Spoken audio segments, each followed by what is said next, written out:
Mesdames, Mesdemoiselles et Messieurs, distingués membres du jury, en ce jour, il m'est donné de vous parler des violences faites aux femmes. Je me nomme Mbemon Rassoufoni, en classe de terminale A2 au scolaire à Niamey. La violence est un acte d'agressivité ou de brutalité envers un être inférieur. Cette violence est aussi pratiquée sur des femmes, d'où les violences à l'encontre des femmes. Il se définit comme étant tout acte d'agressivité diligenté vers le sexe féminin et causant ou causer un préjudice ou des souffrances aux femmes ou des souffrances aux femmes telles que les souffrances physiques, physiologiques, morales et même sexuelles. La menace de tels actes engendre beaucoup de maux, que ce soit dans la vie publique, privée et surtout professionnelle. Selon les estimations de l'OMS, 35% des femmes, soit près d'une femme sur 3, indiquent avoir été exposées à des violences physiques ou sexuelles de la part de leur partenaire intime ou de quelqu'un d'autre au cours de leur vie. La violence faite aux femmes constitue un problème majeur et persistant de santé publique et la violation des droits fondamentaux des femmes.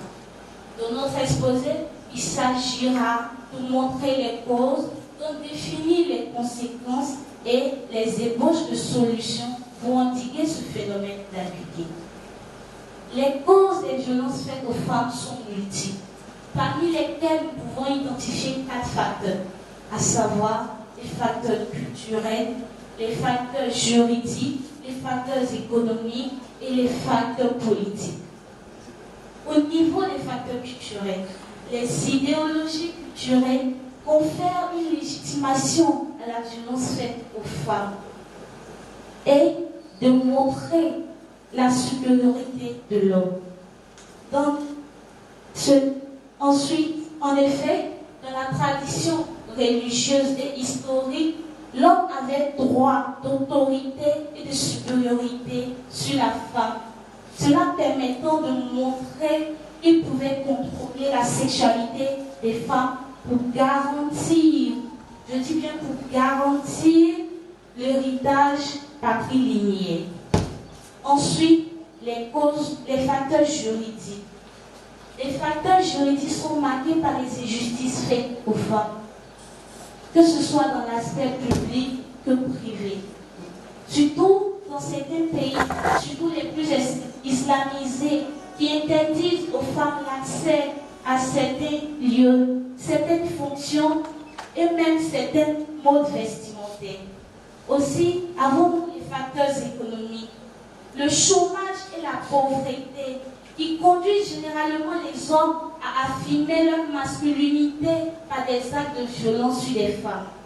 Enfin, dans le domaine politique, force est de constater l'insuffisant nombre des femmes à des postes stratégiques, tels que des élus locaux pouvant lutter pour la cause féminine. Ce qui fait perpétuer cette violence faite aux femmes par manque de résolution absolue. Au regard de ce tableau que nous venons de peindre, montrant les causes des violences faites aux femmes, les institutions internationales telles que Amnesty International estiment qu'une femme de 15 à 49 ans subit des violences physiques ou sexuelles dans son couple. D'où 20% dans le Pacifique, 22% dans les pays à revenus élevés et en Europe, 25% dans les régions africaines de l'OMS, pour ne citer que cela.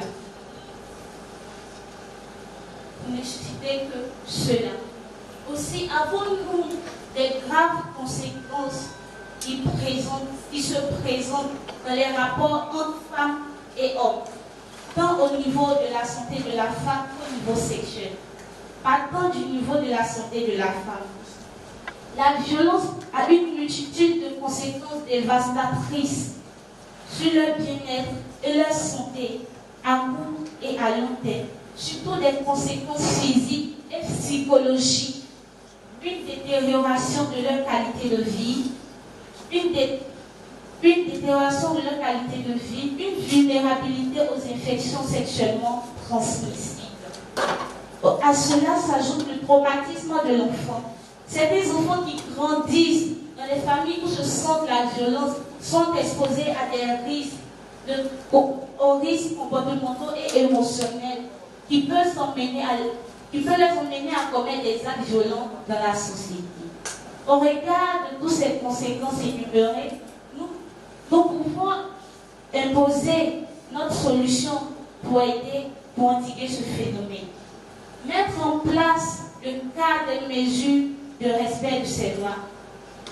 Le cadre, lutter pour les droits fondamentaux des femmes. Mettre en place aussi